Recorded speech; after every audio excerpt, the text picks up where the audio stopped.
y vamos a analizar por qué ocurren estos casos, que no son todos, obviamente. Estamos hablando de casos muy, pero muy puntuales. Contacto con nuestro móvil, Javier. Martín, tal como detallabas, utilizando este último caso que ha ocurrido aquí en la ciudad de Mar del Plata, pero que lamentablemente se repite en otros colegios, en otras provincias, en otras localidades, vamos a analizar un poco qué es lo que sucede, ¿no? Qué pasa por la mente de ese joven que decide ir armado a un colegio. Estamos con el psicólogo Fermín Mas, a quien le agradecemos. Bueno, Fermín, una situación compleja verdaderamente. Buenos días, ¿cómo estás? ¿Todo bien, Javi? Sí, la verdad que es una situación muy compleja, que da la sensación que estamos perdiendo control, pero yo pondría el acento en la complejidad que tiene el asunto. Me parece que es un tema de violencia.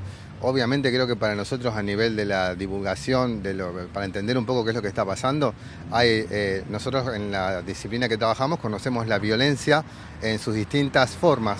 Por ejemplo, violencia doméstica, violencia escolar, violencia urbana, violencia institucional. Entonces, de algún modo me parece que un enfoque interesante es ver cómo se propaga, cómo se transfiere una violencia a otra. Y ahí hay muchas líneas, porque uno podría pensar, por ejemplo, desde una violencia familiar hacia la personalidad de un adolescente como emergente, de una familia donde hay violencia y que simplemente transfiere la violencia hacia la escuela con patrones. La violencia es un patrón de comunicación después de todo. Pero también estamos expuestos a la calle. Fíjate lo que es el tránsito, los medios, la gente está muy intolerante. Hay un cierto clima social, ¿no? Que también hace que haya una violencia latente, podríamos decir, que obviamente con un catalizador bastante simple, a veces insignificante, hace una escalada, es un término propio de la teoría de la violencia también, hace una escalada y terminamos explotando, no hay límites, hay impulsividad, hay un montón de cuestiones. Ahora, Fermín, te consulto, en ese joven que está en proceso de formación de su personalidad, lo que vemos es el reflejo de lo que vive día a día. Totalmente es así y además, no sé, nos invito a que lo pensemos en términos de multicausalidad, ¿no? Porque el joven es un emergente, como decíamos recién y por lo que vos decís, Javi, pero también es cierto que, a ver, revisemos qué está pasando con la moralidad, que me refiero a los valores, qué está pasando con la autoridad, digamos, con construir autoridad en las instituciones, en las escuelas. ¿Qué pasa con las instituciones como reguladoras? Cuando vos miras el contexto, digamos, es como que todo es un caldo de cultivo, ¿no? Para que cuando hay una situación sea muy fácil la propagación. Y en este sentido me parece que hay que entender también que en las redes sociales la posibilidad de hacer redes, grupos y códigos actúan también como otro factor catalizador de esto, ¿no? O sea que todo se potencia y realmente nos pone en situación de poder entender. Y la verdad es que, bueno, en términos de comprensión nos pasa una vez más que estamos un poco retrasados, nos está anticipando los hechos, ¿no? Fermín, ¿cómo estás? Martín Dantas te saluda, gracias por ayudarnos a entender un poco. Seguramente vos también habrás visto la serie Adolescencia, que estamos todos, que están realmente muy bien. Nos ayuda también a los adultos a entender un poco esto que quizás nosotros no vivimos, ¿no? Que es el mundo de las redes, de la comunicación distinta también para el adolescente, que si a nosotros como adultos nos cuesta y no estamos muy preparados en determinadas situaciones, bueno, hay que ponerse también en lo que es la vida de un chico de 14, 15 años, ¿no? Totalmente, totalmente, sí, la he visto a la serie, la estoy terminando, pero básicamente se pueden extraer muchas cosas como un reflejo, ¿no? De lo que son las...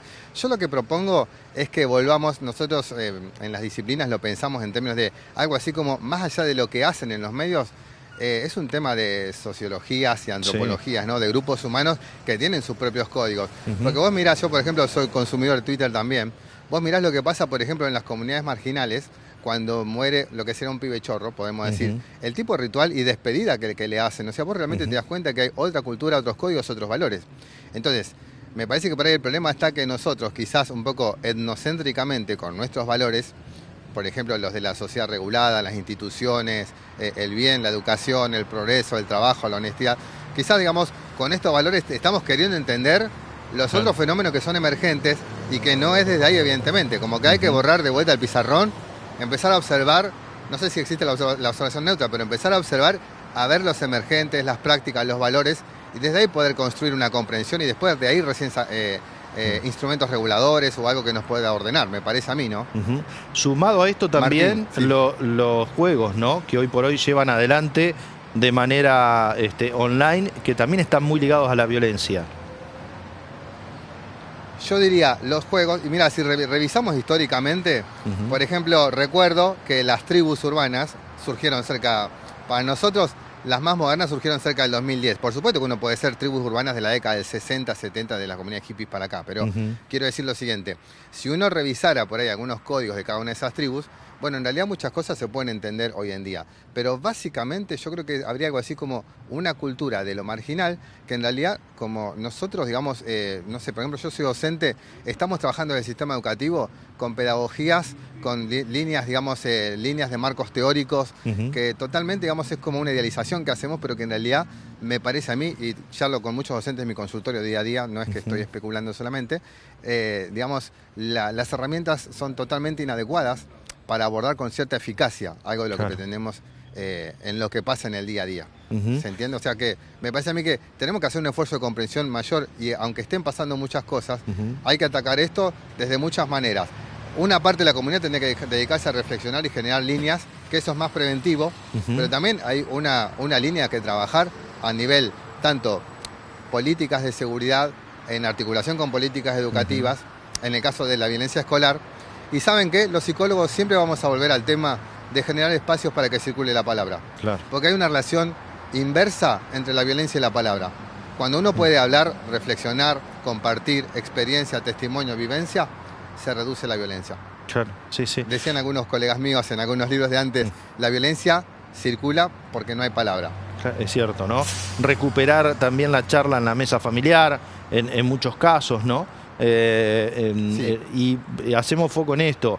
No estamos cayendo en los adolescentes, en absoluto. Yo creo que todo esto es responsabilidad nuestra, de los adultos. Ellos son un reflejo de lo que nosotros hoy le estamos dando como sociedad. Y hablamos siempre de casos también, para no generalizar, muy puntuales, ¿sí? No es que todos los pibes van armados al colegio, ni todos los pibes atacan a sus compañeros o amenazan a los docentes. Estamos hablando de casos muy puntuales y me parece que como padres, como adultos, como parte de esta sociedad, tenemos que estar encima, tenemos que poner el foco ahí, porque en algo nos estamos equivocando.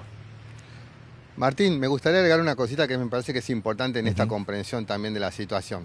Si nosotros hablamos de la psicología, los elementos básicos psicológicos de un adolescente, hay que tener en cuenta que por ahí el adolescente es más impulsivo, es a matar o morir todo, y es muy sensible a la identificación y a los grupos. O sea, por ejemplo, como siempre existió, por ejemplo, el suicidio en masa, cuando antes había en un colegio un adolescente que se suicidaba, se consideraba en riesgo todos los que habían visto eso, porque el mecanismo de identificación, de introyección, de imitación y de acción es muy automatizado en un adolescente, lo hace muy rápido, es como un fenómeno de masa. Entonces, eso mucho más que en un adulto. O sea, entonces imaginémonos que en un adolescente es toda una población caldo de cultivo para la propagación de la violencia en sus distintas formas. Ahora, justamente en lo que decías de tratar de comprender ese lugar donde vive ese ámbito que quizás no es el mismo que tenemos nosotros, sucede que quizás a nosotros nos cuesta mucho, pero es un lugar donde si no tenés un arma, si no la llevás, si no la mostrás, el que está fuera del lugar sos vos, no perteneces al lugar donde estás. Sí, también a mí me parece que eso pasa un poco por el tema del no límite dentro de la crianza que van teniendo nuestros adolescentes, el no registro de la autoridad y no límite. Entonces, como subir la apuesta, es la famosa escalada. Bueno, en última instancia, otro podría tirar una bomba con TNT, apretar un catalizador y que vuele la escuela completa por subir digamos, la apuesta, ¿me explico? Porque este es el fenómeno que yo decía de escalar, que parece que no tiene límite.